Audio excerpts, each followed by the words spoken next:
ऋषि कपूर रणबीर की शादी अपनी जिंदगी में देखना चाहते थे। नीतू कपूर ये चाहते थे रणबीर शादी पर पेशावर की रवायत के मुताबिक घोड़े पर सवार हो, पगड़ी भी पहने जिसमें जमर्द हो।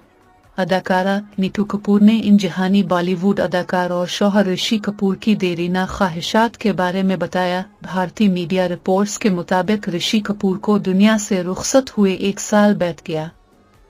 अदाकार ऋषि कपूर कैंसर के मूजी मर्ज के बायस इंतकाल कर गए थे। बरसी के मौके पर नीतू कपूर ने शौहर ऋषि कपूर की 2 देरीना ख्वाहिशात के बारे में जिक्र किया। नीतू ने बताया कि वो रणबीर की शादी अपनी जिंदगी में देखना चाहते थे। न सिर्फ ये बल्कि ऋषि चाहते थे कि रणबीर अपनी शादी पर पेशावर की रवायत के मुताबिक घोड़े पर सवार हो और पगड़ी भी पहने जिसमें जमर्द हो। उन्होंने बताया कि ऋषि की एक और ख्वाहिश ये थी कि वो अपने कृष्णा राज वाले घर को दोबारा बना हुआ और मुकम्मल देखना चाहते